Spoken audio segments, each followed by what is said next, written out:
Hey, this is John Register, your inspirational catalyst. 60 seconds of inspiration to jumpstart your day, but we're going to have a lot more than 60 seconds with this guy right here. Travis Bell from Melbourne, Australia. You are the bucket list guy. Yes, I am. What's like the bucket list? I know y'all saw the movie and everything, but you don't look like Morgan Freeman. So no, I don't. No. so how did you get started? I mean, this whole thing. I was running personal training studios, and I grew it into, I started with one client, grew it up to a big franchise chain around Australia, and I grew it into a monster. I became a bit too much of a lawyer. There was a few legal blues going on and this sort of thing, and I just wasn't enjoying life. And I ended up getting depression as a result.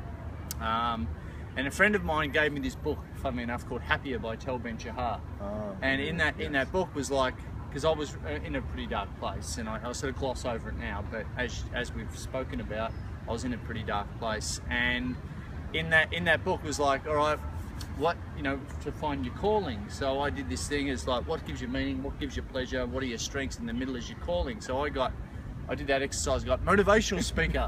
I'm like, oh great. I won't do that. You know what I mean. But so I went, all right, I've got to do something about this. I've got to choose happiness. So that's ultimately what this is all about. So I put on a talk. I went, I've got to follow my dream. I've got to do this. So I put on a talk, packaging all the stuff that I'd learned from being a seminar junkie my whole life. And then I started. I had about 40 people in the room. And about 3/4 of the way through, I talked about my list to do before I died, the ones that I had written down since I was 18. And no one knew this about me. And I said, who else has got one of these lists, like actually written down? And it was like, donuts. Yeah, donuts means zero, no one.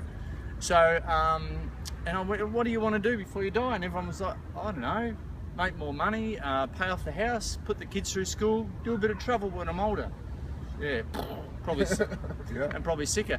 But and then and I said, what do you want to do? And then at the end of it, everyone just erupted. And at the end of it, someone called me and said, how's all this list to do before you die? It's like a bucket list. You're like the bucket list guy. And I went. So that night I went home and registered thebucketlistguy.com. So I think that in internet marketing speak, they call that user-generated content. Exactly, yeah, exactly. That's right. So if you have a great idea, go get the domain name for it. Forget about your IP. That's exactly right. So now, as you've done this and you've seen so many people, you helped so many people around the world, what's been your kind of biggest challenge that you've done before you said you wanted to kind of kick the bucket? The biggest challenge, that's a great question. My biggest challenge is getting people to see what I see. Is getting people off their rear end to go and live their life and really separate their daily to-do list from their bucket list. Because it's the daily to-do list that people are so busy doing. I want to get them out of their life to work on their life and do their bucket list. So that's my biggest challenge right now, is to inspire even more people. And that's transformational. When we're talking about change and change perspective, I mean, you had a successful, really successful business in Australia, Melbourne, all over across Australia, and now you just shifted gears. But I wasn't happy. Yeah, you weren't happy, right? This is all about happiness, choosing happiness. Yeah, and so you chose to be happy. Yep. And a lot of us, we get out here and we're just working the daily grind, and we're just really not happy with what we do.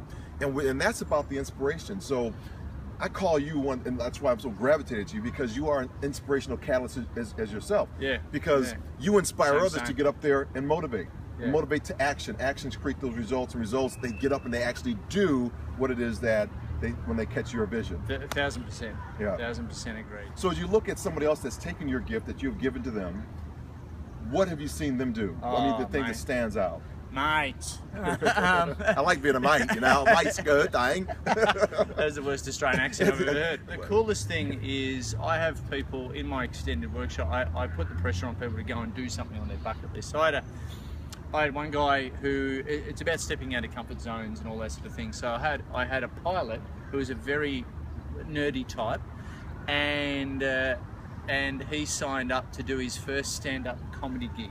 Wow. I've had I'd people. be terrified. Oh, yeah, exactly. We're public speakers. That's right. I mean, and he filmed it. And so I get sent all these people's like, wow. I have a group called the Global Bucket Listers, and I get sent clips and videos and photos of, hey Trav, I'm doing it, and you know, like every single day, dude. And it's so inspiring. Wow. I had 3 people in India get together in that 10 minutes and ring up the Prime Minister, I believe, of India, and booked a meeting with the Prime Minister. And you're leaving the legacy because you're drawing that out from them, and then they just go and do, and you're the well, I have on my website is like how to create a personally meaningful and holistic bucket list. It's a 12-step kind of process. It sounds a bit like AA, but at the end of the day, it really helps people extract and then articulate a really good, solid bucket list. Well, Travis Bell, brilliant. That's why he's such an inspiration. Travis, how can people find you? www.thebucketlistguy.com. Here, www. That's a lot shorter than www. Just thebucketlistguy.com, that'll do. So Travis has been such a great inspiration, and we say to you, you go forth and inspire your world.